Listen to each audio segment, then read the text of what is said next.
And we're back to learning Photoshop in the year day 275. Let me show you a halftone text effect. First up, we create the text with the type tool to use the show key for it. Then press Ctrl A, move to its active, and I can center it now with the top functions. You can pick any font. I'll just go with Helvetica, and you can also adjust the size. I'll stick to 100.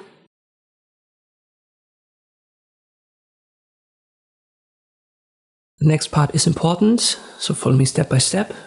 You have to select both layers right here in the layers menu, and to do that, click on one and then hold Ctrl and click on the other one, and that should select both. So both are now highlighted. Right click on them and then use merge layers or Ctrl E. So now the background and the text are on the same layer. As I've said, that's very important. Now we need to apply two filters, and the values, they depend a little bit on the size of the text, size of the canvas. So you have to try and test a little bit. First up is the blur, Gaussian blur. And here, kind of like a rule of thumb is, the more you blur it out, so the higher your value is, the smaller the circles will be.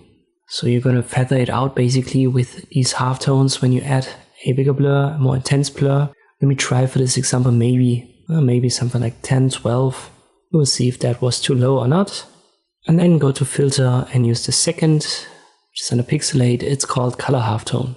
And here the screen angle, so these 4 channels, the value doesn't really make a difference. Just make sure that all channels have the same value. So we can stick to 50 for each, and then we're going to get black circles. And it's the radius now that we have to adjust a little bit. 4 is the lowest value, and you can see that wasn't big enough. So I press Ctrl Z, go to pixelate again. Once more, I can set this channel to a value of 100, try again. It's the same result.